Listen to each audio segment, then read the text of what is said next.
What is going on, everybody? It's the Frost, and we're back again for a Smackdown Live review for July 24th, 2018. Smackdown Live just went off the air with a very interesting segment, and also it looks like we are for sure building towards Daniel Bryan versus The Miz at SummerSlam after tonight's episode.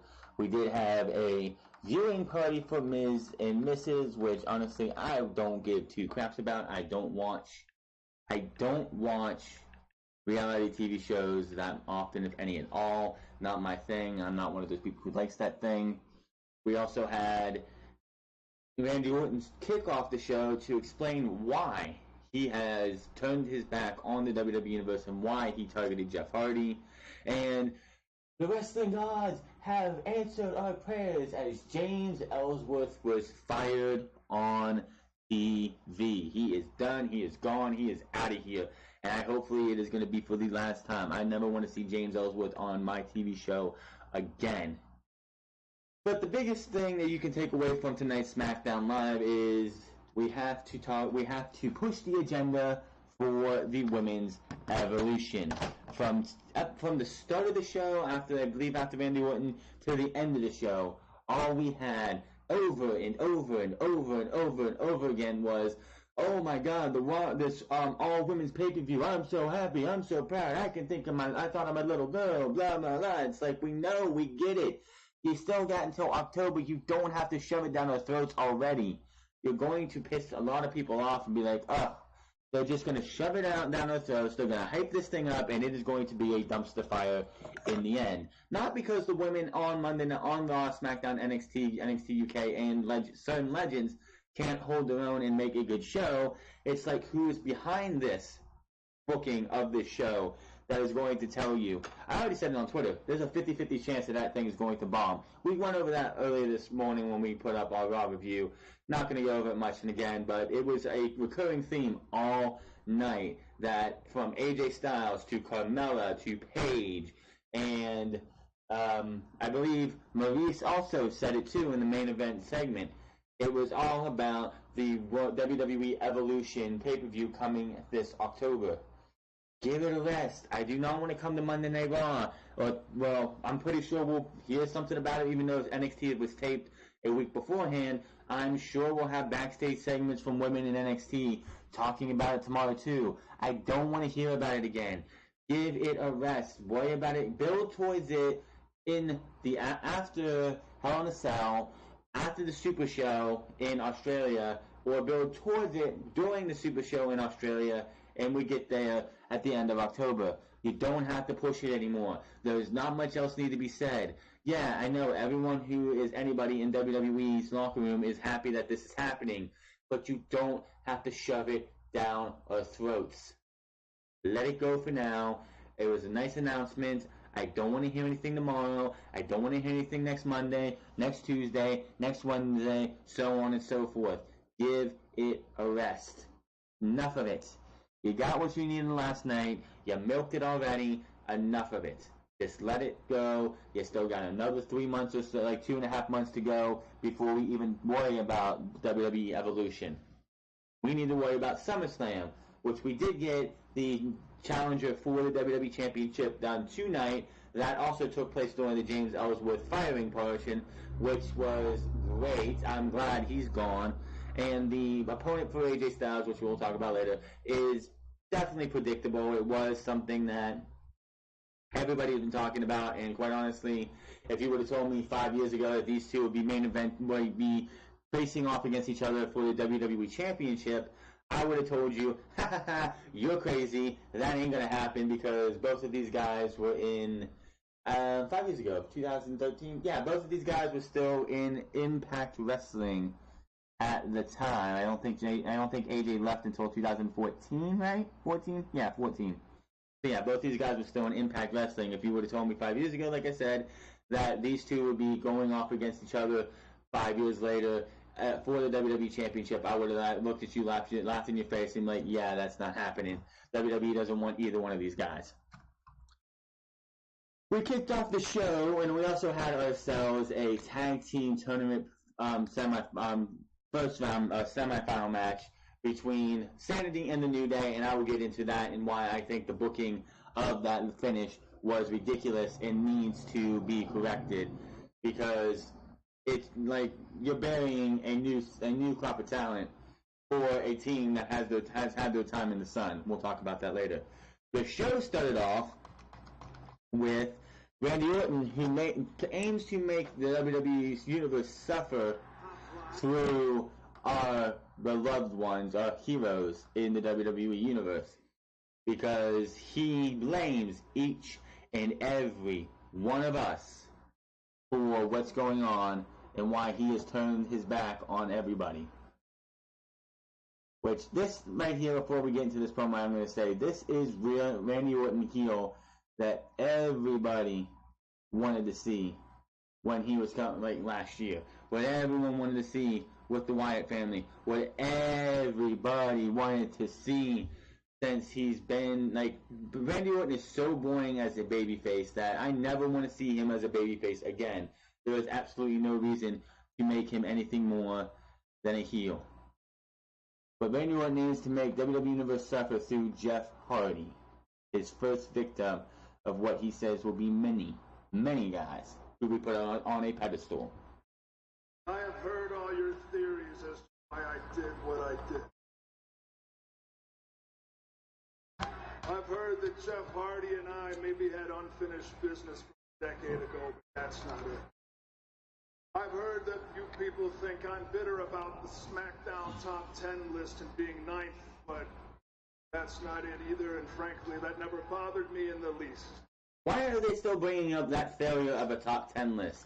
They used it for about 3 weeks, and all it led to was a U.S. Championship match, I'm pretty sure, at WrestleMania or something, or whatever, Fastlane.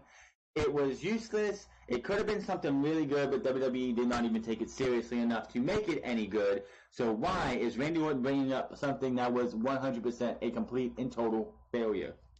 You people want to know why I did what I did? Look in the mirror. I did it because of you. Typical heel thing. I did it because of you, cliche. When I began my career, who's around now that was around then? Nobody. I am the one constant in the WWE. Every superstar that comes down that aisle He's kind of right, though. sits at the table that I set for them. Yet, I get no respect. Or maybe it's because you've been a bland babyface for the last 2 years or so that has kind of been boring the hell out of everybody. Not because you've been here for 16 years, it's because you've been a bland babyface who is Snoresville for everybody. That is why. I don't get the respect that I deserve. Now, why is that? Why is that? Is it because I don't paint my face and flail my arms like some kind of idiot when I come down the ramp? Is it because I don't change the color of my merch every other month to steal more money out of you people's pockets?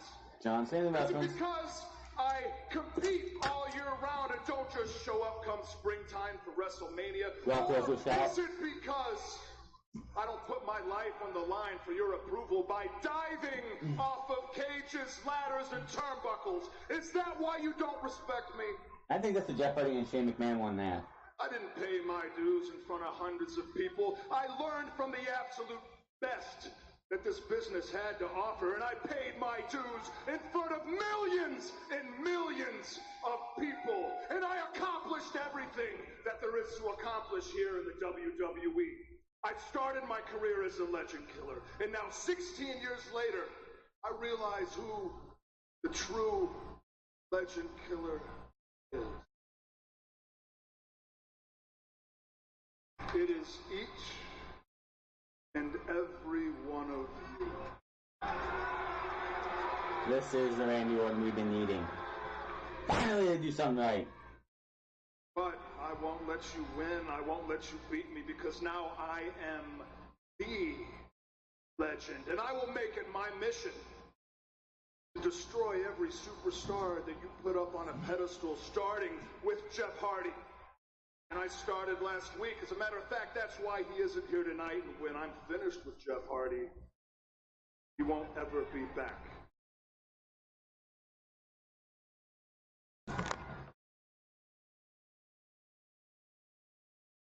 I'm going to end Jeff Hardy's career, people. Now, his story is truly inspiring. Every chapter full of twists and turns, but the only part that I truly care about is the part that I get to write, and that's Jeff Hardy's final chapter.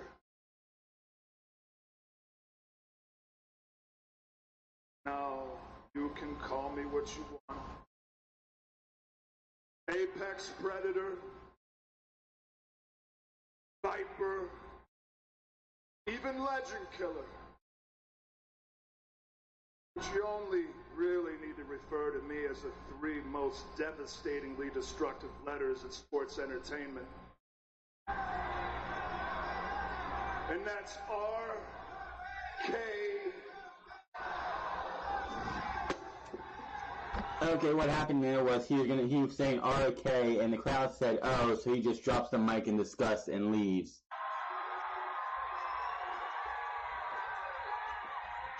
This is the Randy Orton we needed. This is the Randy Orton that should have been here the entire time. Randy Orton has never been a good babyface. Most guys, not all, but a lot of guys are better as a heel. Randy Orton is a quintessential heel. He should never be a babyface ever again. Randy Orton even came out and said during the, I think it was right after WrestleMania or something, when he won the WWE Championship, and he said, hey, if I could have just been in the Wyatt family coming out wearing jeans the rest of my career, he would have been happy because he would have been a heel. Randy doesn't like playing a babyface. You can tell when he's a babyface, he phones it in 95% of the time, unless it's somebody he's really wanting to work with. Randy Orton will phone in everything that he does. So it's great to see Randy Orton getting back to what made Randy Orton famous and what made Randy Orton the man that he is in the WWE.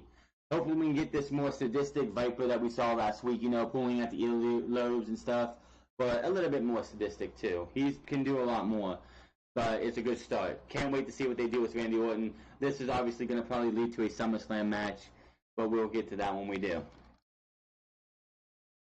Then they recapped last night's announcement for the Raw Women, the WWE Evolution pay-per-view, which, of course, like I said, there was an agenda they had all night to get this thing over. Even though you didn't have to have, you can have a few people say it, but you have Carmella say it, Paige, AJ Styles mention it, Maurice, Corey Graves, Byron Saxton, and Tom Phillips, and others. I can't remember them off the top of my head, but there were others too, I'm pretty sure. All of them just getting all happy and hyped about this entire thing. It does not need to happen anymore. Then the first match of the night, which was brought to us because earlier in the night, Andrade Cien Almas and Zelina Vega were in the back, and Rusev and Lana were there, and Lana and Zelina Vega were, arguing, fighting, verbally drawing back and forth, and Rusev eventually challenges Almas to a match, which of course Almas accepts, and that's where this came from. Aiden English did not accompany Rusev and Lana to the ring, so there was no opening melody from Aiden English. It looks like they are starting to. You figured, this is the end of Rusev there. They're just going to split him up amicably. I can't even say it. Amicably. I can't say the word. But he comes out later. Rusev and Andrade Cien Almas put on a pretty decent match, good back and forth match here. The finish pretty much comes where Mosca kick with a kick out. Rusev gets up, both men are down, and the referee is counting. Both men are down. I think it was a Mosca kick. Both men were down. The referee is counting. Zelina Vega is on the hard camp side of the ring, and Lana is by where the ramp is at.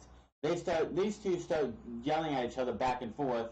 They meet face to face. Zelina Vega slaps Lana, and Lana just tackles her to the ground and starts beating on her.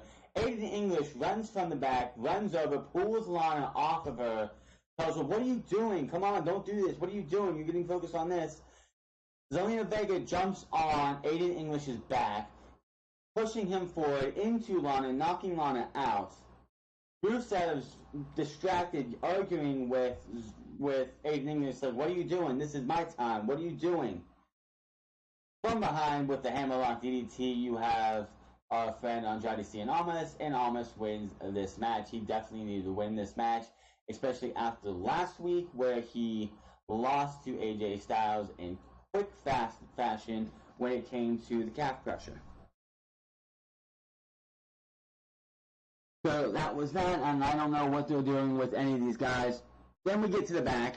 I gotta remember to focus on that. Then we get to the back, and this is before the next match. We have Lana and Aiden English having a nice little argument because of what went down when Rusev, in the background, not a happy camper that these two are fighting.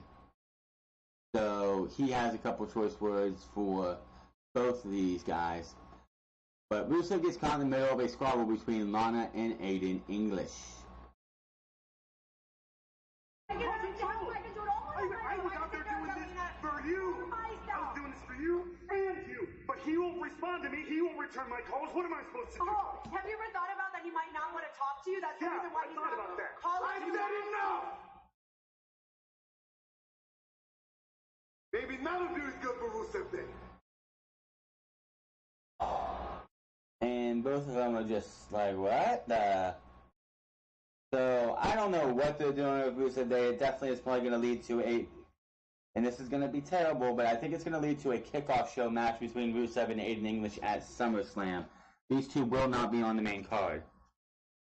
R-Truth versus Samoa Joe. Samoa Joe beat R-Truth badly after R-Truth did get some offense in, but a Uranagi in the corner followed by the Kikina clutch for the tap out.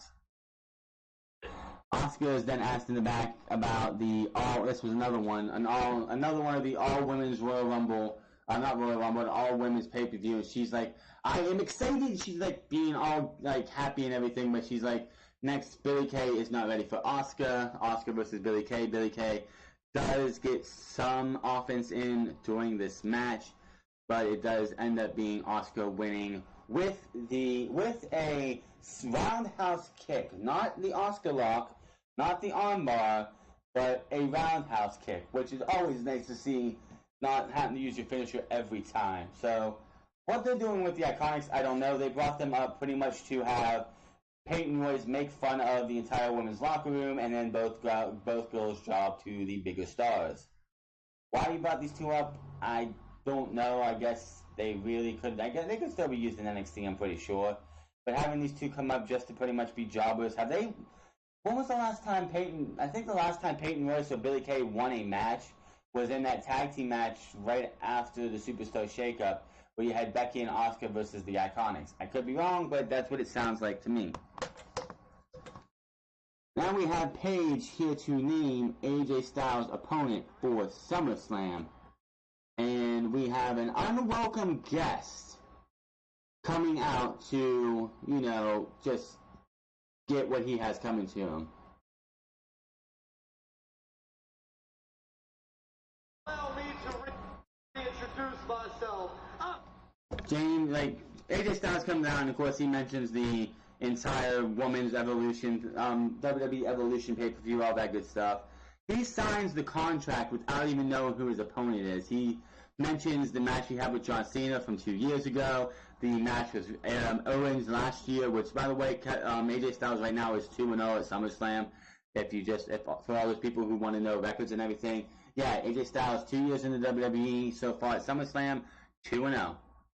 Then she's about to name the opponent for SummerSlam when this weasel comes out. J to the Isames, E to the Ellsworth. Bella is money and all, but Ellsworth is exquisite. Stop trying to wink. And I'm out here to tell you, the WWE Universe, that the real reason I came back to WWE is that title. I've beaten you 3 times, AJ. With the help of Dean Ambrose, if anybody remembers. And you know what they say, a 4th time's a charm. No, we've never heard that before. I don't think that's true at all. Nobody says that. This is so stupid. Very funny, AJ. They will after I beat you. But don't worry, AJ. I see the look in your face. You're shocked that I'm out here. You're scared. Good grief. But don't worry, AJ. I'm going to make it quick. It's going to be wham, bam, Ellsworth's new champ at SummerSlam. Hot damn! Stop it. Okay. Stop it. What are you doing? What are you doing out here? What's going on? You're a joke. Paige just said what the entire WWE Universe has thought of James Ellsworth since his days going up against Braun Strowman. He has been a joke, nothing but a joke, and I don't want to see him on SmackDown Live, Monday Night Raw, NXT, NXT UK, or 205 Live from here on out.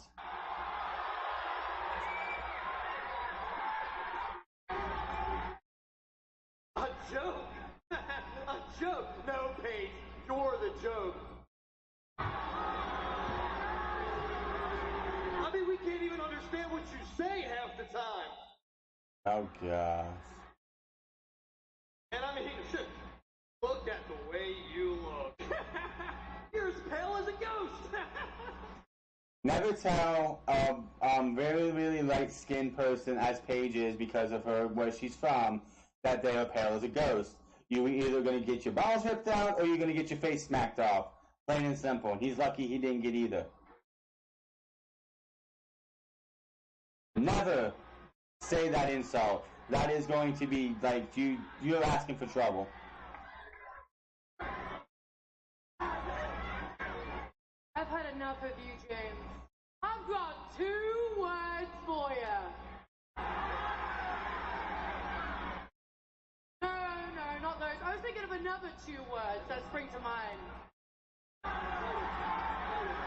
You're fired! Thank. Oh my God, there's a wrestling god. Oh my God, James Ellsworth is fired. Oh my God, there's a wrestling god. I'm elated. I'm so happy. I cannot stand this guy. You need to stay on the independents. He did not do anything for the month that he has been back and a half.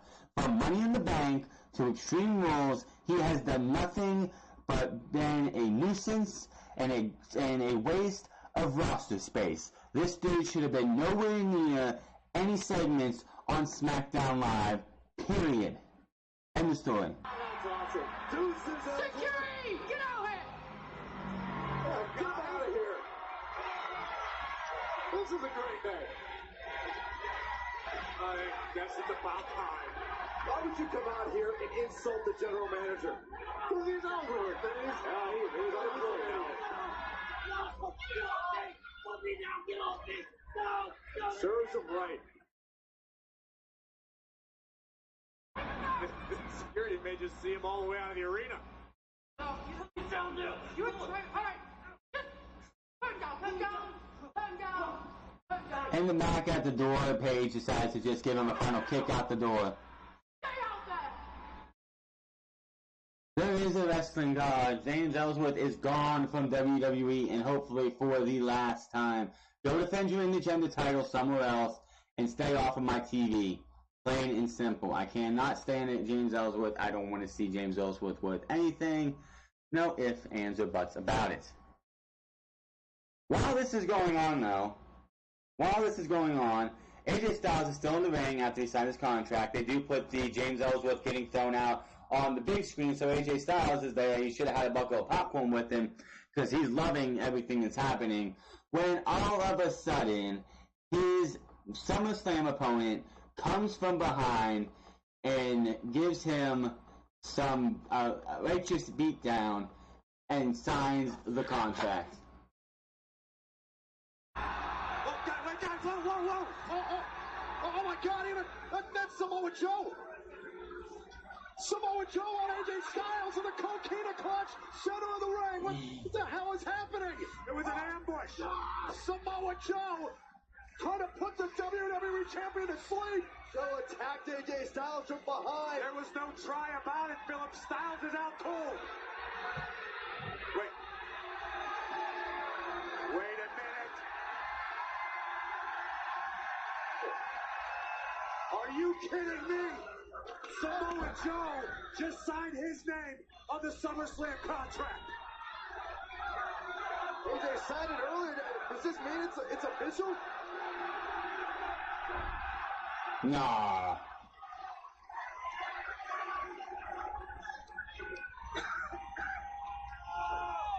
TikTok champ! TikTok! So that is Samoa Joe is the #1 contender for the WWE Championship. As I said, if you would have told me 5 years ago that these two would one day be headlining or be a part of the headline group of SummerSlam in WWE for the WWE Championship, this is 2/3 of the only 5-star match in Impact/TNA Wrestling's history, along with Christopher Daniels, who's still in Ring of Honor and will probably never be in WWE because that's just how it is. This dude, I cannot wait to see what this match does. Of course, we did all think that Shinsuke Nakamura versus AJ Styles at WrestleMania was going to be this barn burner, was going to be this match that tore the house down, which it should have. But of course, WWE decided to sabotage that and give us a match that was just highly underwhelming. So even though these two, I know what these two can do against each other, Nakamura and Styles, I really didn't because I didn't get to see Wrestle Kingdom. I think it was 10? Yeah, Wrestle Kingdom 10.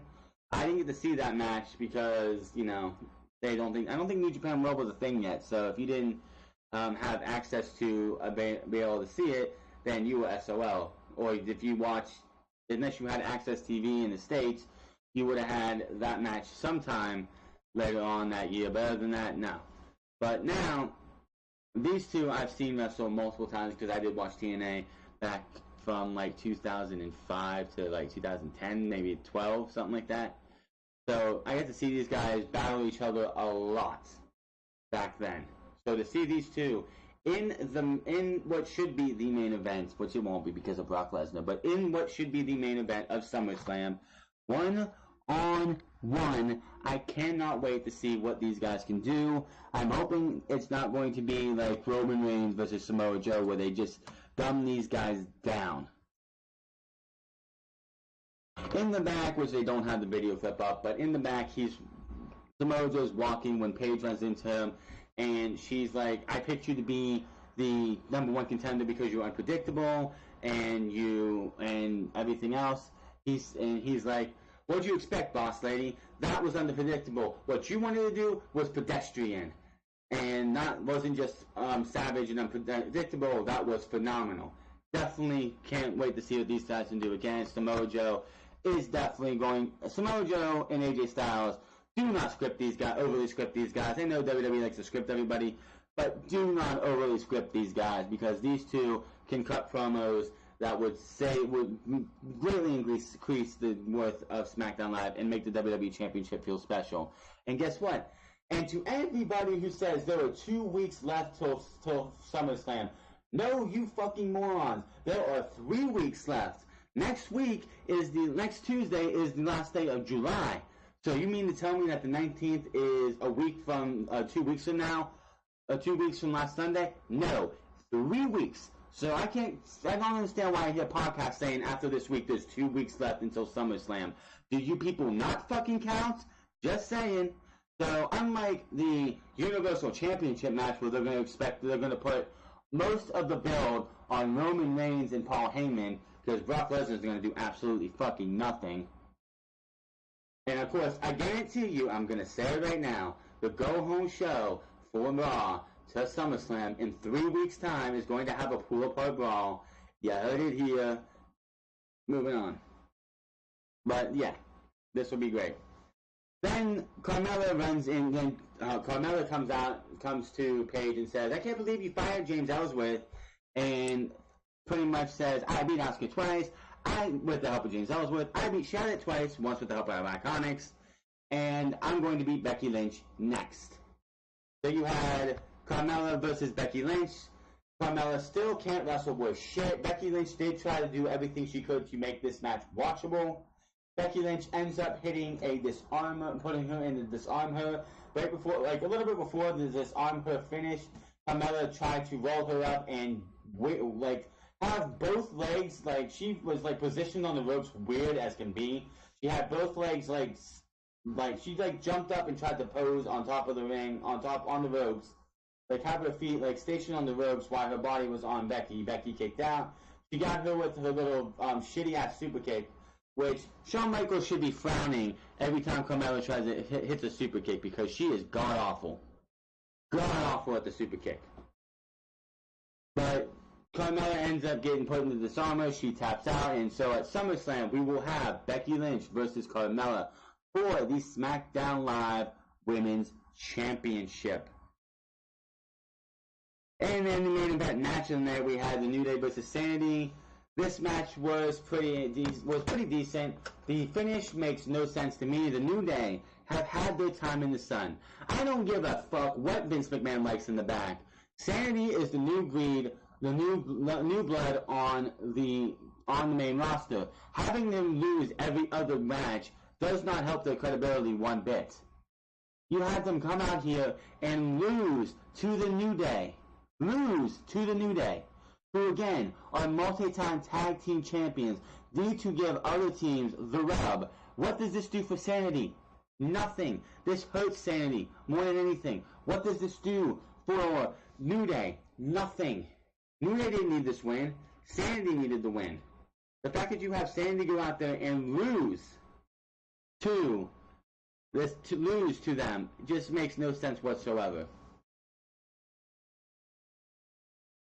Then we had the main event segment, even though, basically, when we started the show off tonight, I should have mentioned this, we had a limo show up, and it was The Miz, Maryse, and their quote-unquote kid, Monroe Sky, which when the baby came out, Monroe Sky got a bigger pop just for being Monroe Sky, because everybody loves the baby. Got a bigger pop than Roman Reigns has ever gotten in his life. You think about that for a second while you can. Just think about that. Roman Reigns has got a baby, an infant baby who was just born in April or like late March. Got a bigger pop, not once, but twice than the big dog, Roman Reigns. If that doesn't make Vince McMahon sick to his stomach, I don't know what would. So they talk about Miz and Mrs., and then of course they're going to show this clip. Before we get into that, Miz comes out. He's wearing this suspender thing that you would put your kid in. Obviously, you can tell it's not a real baby who's in this whatever this little front carrier is that Miz is wearing. You can just tell that's not a real baby, and it was going to probably come into what goes on later on. They want to play a sneak preview to The Miz and Mrs., which we have seen the same commercial over and over and over again anyway, but instead of it being Miz and Mrs. footage, it's footage from Miz and / Maryse from Miz's career when he's being embarrassed. After you see Miz and Maryse with like these looks of eggs on their face, Daniel Bryan shows up on the Titantron. He says, I don't know what happened with that footage. That's not what I meant to show. And whoever the producer is, he's over 2. He's like, I'm sorry, Miz, but I think I should tell you this in person. So Daniel Bryan comes down, and they have these 2 bodyguards outside this leather rope because it's a premiere party. He beats those 2 up. He goes into the ring. Maryse is distracting Daniel Bryan while Miz picks out and throws a baby doll. No, it was not a real baby. Anybody who thought it was a real baby from the start, you should have known that WWE. I don't think this isn't Impact Wrestling. WWE is not going to allow out in the public like this the baby, an actual infant baby. But he did mention Monroe Sky, and Monroe Sky got a Monroe Sky chance, an actual Monroe Sky chance. So when this kid is 10 years old or something and knows what she's talking, like what recollection, like she actually has a form of recollection, so she'll be able to remember. Somebody, I don't know if Miz Maryse will show this, but somebody needs to show this kid that clip just being like, you are famous before you were even famous. But anyway, he throws the fake baby at Daniel Bryan. Daniel Bryan's like, what the hell is this? What the hell is this? Daniel Bryan gets kicked in the face, skull-crushing finale. And Miz says, "You want to steal my? I knew you were going to do this. I knew you were going to. Your ego couldn't get out of the way. You really think I was going to bring my baby girl here, my little baby Monroe Scott? That was an actor in the back. That was an actor baby. That's not the real Monroe Scott. Why would I bring my baby to this hellhole of a town?" And they leave while Daniel Bryan looks like a buffoon on the floor, and SmackDown Live goes off the air. So it was a pretty okay show. I'm not happy with the fact that Sanity lost again. They just beat the New Day, what was it, twice last week? And now you have them losing again. So they've had, what, 2 wins, I think? Yeah, 2 wins to 3, 4 losses. Yeah, they're really good, WWE. It shows that you really care about Sanity. Why bring them up if you're just going to have them lose and lose and lose? But that is SmackDown Live for this week. I'll be back hopefully for NXT tomorrow. Things have to be checked out or something, but I should be able to be here for NXT. We have the most talked about match coming up for NXT this week with Tommaso Ciampa versus Aleister Black for the NXT Championship. How will Johnny going to get involved? Will he stop him? Obviously not. We already know what's going on there. And then, of course, this Saturday for Unscripted. Make sure to hit that subscribe button, comment down below, like or dislike this video. Let me know what you thought of SmackDown Live. Also, make sure to find me on Twitter at TheFrance. Hit that follow button over there. Come hit that. Go over to twitch.tv/TheFrance08. Hit that like button over there or that follow button over there. And I will see you guys tomorrow for NXT, and we will digest and dissect what we can about Aleister Black versus Tommaso Ciampa. Until then, my name is TheFrance, and you guys have a good one.